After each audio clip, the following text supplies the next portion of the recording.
Welcome to WannaBet, the daily gambling game show that takes betting seriously, but not much else. Get our favorite plays on the totals, sides, props, exotics, and futures to jump on now. So let's get it started with Jason and Ben. Let's get it started with Jason and Ben. Let's get it started with Jason and Ben. Subject custom can console that becomes so fairly known. Let's get it started with Jason and Ben. Let's get it started with Jason and Ben. What's going on, everybody? Thank you for tuning in to WannaBet. As always, just want to get this sent real quick.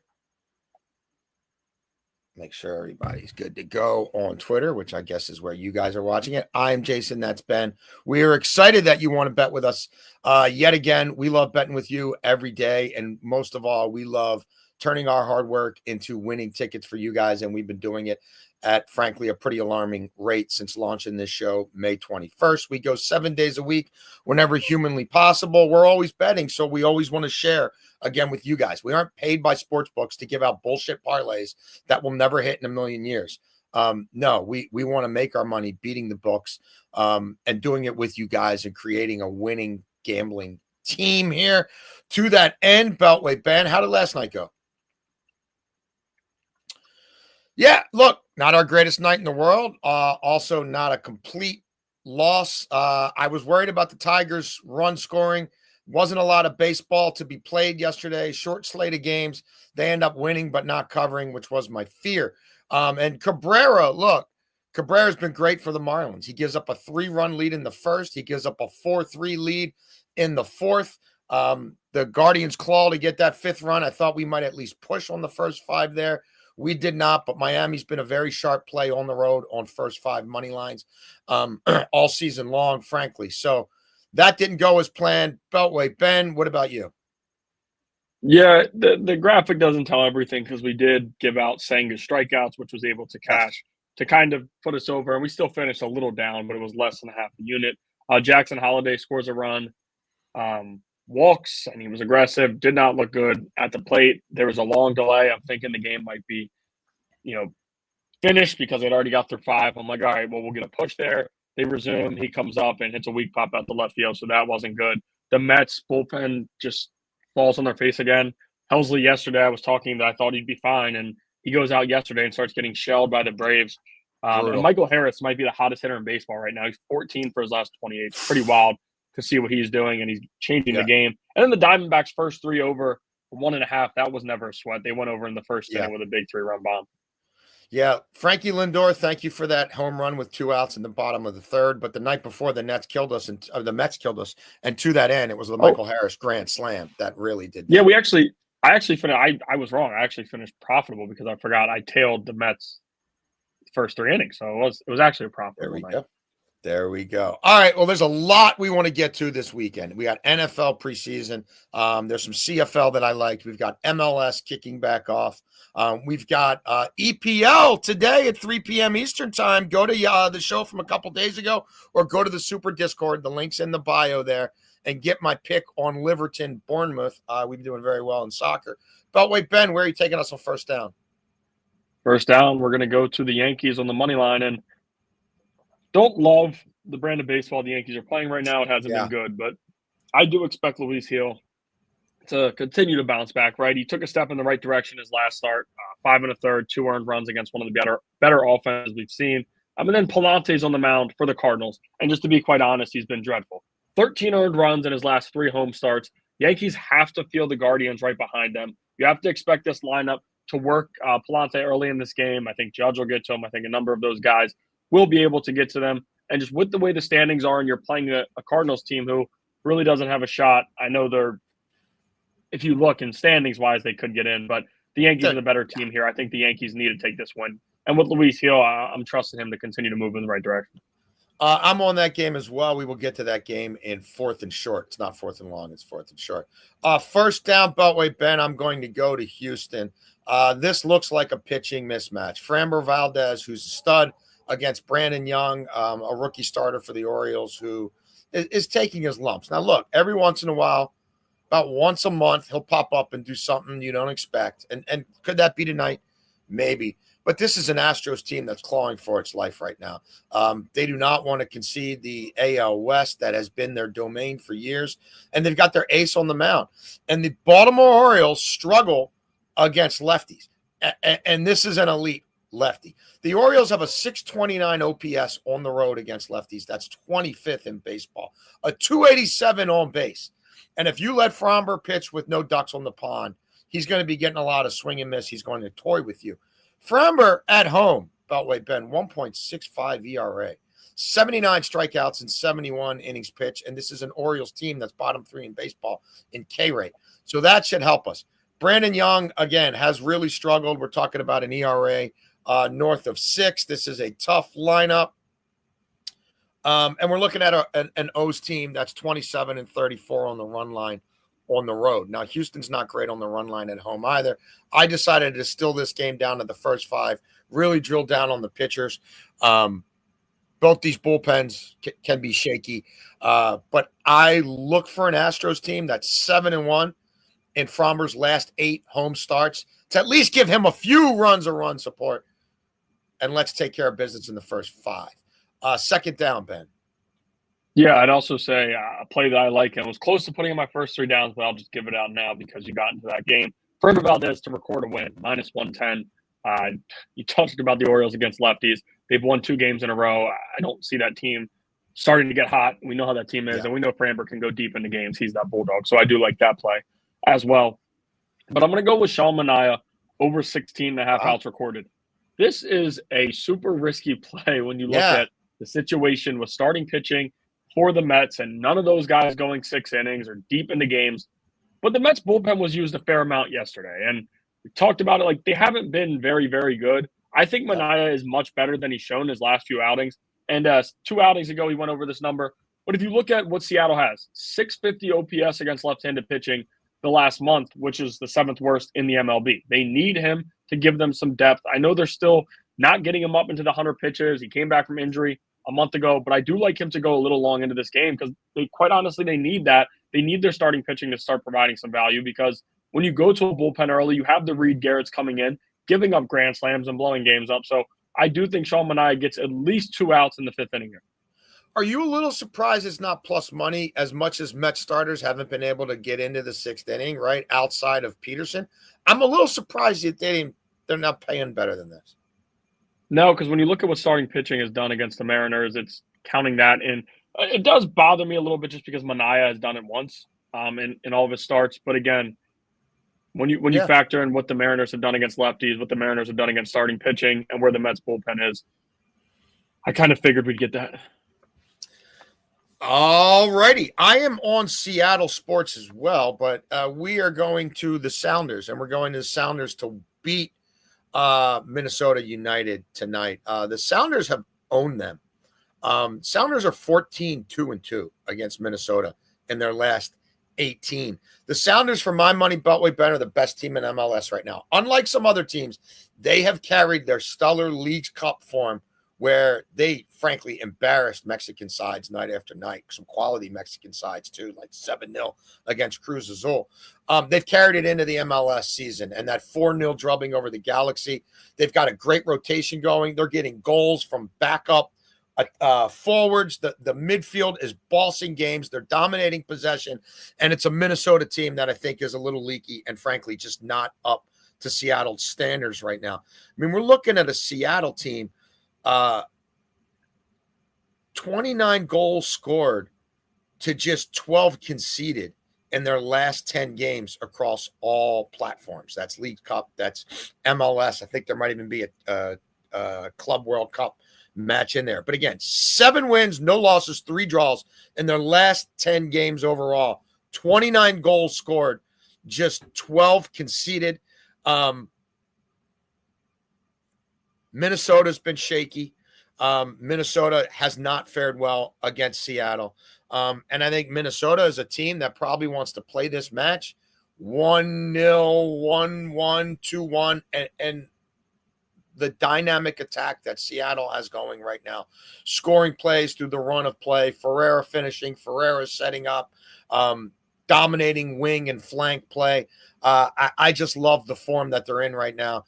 And My concerns with them are in the back where they had some injuries, but they've been pristine back there, frankly, against better attacking teams than Minnesota. So let's get Seattle to do the job there. I love the return on our money. Third down. Yeah, third down here. We're going to go to this Red Sox game. And we're going to go with Alex Bregman over 2.5 hits, runs, and RBIs. Another play that I'm looking at here. First 5 innings, the Red Sox to score over 2.5 runs is plus money, plus 105. And you're facing a Sandy Alcantara who has been bad again, right? He had that stretch where he looked like he'd figure things out. We're starting to see Sandy. Can he get back to that Cy Young form we've seen in recent years?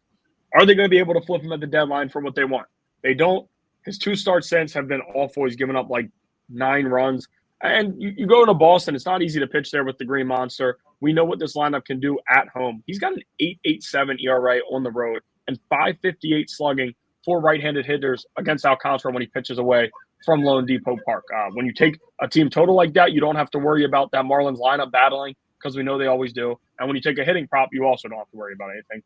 Bregman has been a monster in that offense. He's over this in 2 of his last 3. Green Monster vibes for me from him tonight. I think he might put one out Love there. It. But 2.5, you're going a little bit big, but we're getting plus money. I'm pretty confident he does something big here. Sweet. Love it. Third down for me. I've been hammering the Nats lately. Look, every once in a while they surprise me. It does happen. But the Nats at home don't hit. They do hit better on the road. They hit pretty well at Kauffman Stadium. They got me a couple times, or got me once there. Got me in a big way. But look, Mackenzie Gore was better against a terrible Giants team. But I don't like Mackenzie Gore at home in this spot where he probably doesn't get much run support. And over his last 7 starts in total, even including that gem against the Giants, Gore still has a 7.09 ERA in that span. His ERA is north of 4 at home all season, which, again, this was a guy who first 2 months of the season, people are talking about, fringy Cy Young candidate. The Nats are 5-11 on the run line, their last 16 at home. I know they won one last night. I don't think they're going to do it again. Wheeler is better at home than on the road. I get it. He still has a 3.24 ERA for the season on the road. He's faced the Nats twice this year. 12 2/3 innings pitched, 3 earned runs, 15 Ks, just 7 hits allowed. This is a big spot for him. He shows up big in a big spot. The Phillies know that they can't lose 2 in a row to the Nats, nor do I think they will. The Phillies are 7-3 on the run line in their last 10 overall. And they've been a little better on the road than at home on the run line, which is to be expected if you don't get that 9th inning, those 9th inning at bats. So I like the Phillies to get the job done tonight at Nats Park. All right, 4th and long. Don't believe what you see there. It is really 4th and short. We're looking for some quick hitters to get you guys paid early in games. We've been doing quite well, very efficient in these markets. Where are we going with your play, Ben? Back to the WNBA, and I gave out 2 plays yesterday with Rakia Jackson. I gave out the Sparks to win, her 10-plus points at -143. Can't get that anymore. And I also gave her over 15.5 points at -110, which I would have to check. But I do also like her over 4.5 first quarter points. So we got a lot of plays riding in this game tonight. Yeah. She'll play 10 minutes. We've seen that all since she's come back. She's going to play 10 minutes in that first quarter, which is massive for a prop like this. She's done this in 10 straight games. She's over this in 5 of her last 7 games. The Wings struggled defensively and have really all year, regardless of if Ogunbowale's out or not. She's probably going to be out tonight. And Jackson is an aggressive scorer, which we always like from our first quarter props when we take them, because we had Sabrina Ionescu the other night and we saw she didn't want to shoot the basketball at all. Rakia Jackson, we don't have to worry about that. She gets to the basket. She can really shoot the 3. And she's really playing good basketball for them and has been a big reason for the stretch that they've went on. So I do like her over the 4.5 first quarter points at -135. We're jumping in with you Beltway, Ben. Meatball, 1 unit play. We're jumping in. I just want to show Choppy, our late Absolutely. Wonder Pup as well. I'm a big fan of some of your first quarter WNBA plays. Let's get that going. 10 minutes is nothing to slough off. That's I like that trend. We are going to go to another first 3 inning play here, and we're going to take the over in this Yankees-Cardinals game. You mentioned Palante and how bad he's been. Beltway Ben, in his last 6 starts, he's allowed 19 runs in the first 3 innings alone. I'm going to repeat that. In his last 6 starts, he's allowed 19 runs. in the first 3 innings alone, including 7 to the Colorado Rockies. Hill was a little better last time out, but I still wonder about him giving up an early run. He's missed a lot of time. So, can the Cardinals scrap one off of him in the first three innings as well? I don't think that's out of the realm of possibility whatsoever. There were 3 runs scored within the first 3 innings of his first start back, 4 in his second. So I kind of like that trend. Cardinals, I think the pressure's kind of off them at this point, and Judge has got to start hitting better. I think the Yankees getting out of the Bronx is probably good for their mentality right now and their mojo, where the home crowd was really down on them. Just look what's happening to the Mets right now. So I like some damage to be done early in this game. Something else I want to mention about the Yankees, and we're going to discuss this more on tomorrow's show. The Yankees have 9 straight run line losses on the road. And the Brewers, who I've been on quite a bit, I do have a play on them on the Super Discord. Again, go to the link tree in my bio on Twitter if you want to find out more about that. But I also think it's worth pointing out, the Brewers have 13 straight run line wins on the road. So it's 2 interesting trends. Brewers, 13 straight run line wins at home, on the road. Yankees, 9 straight run line losses on the road. We'll see if those hold tonight. Overtime, the NFL is back. We've got a couple of preseason games tonight.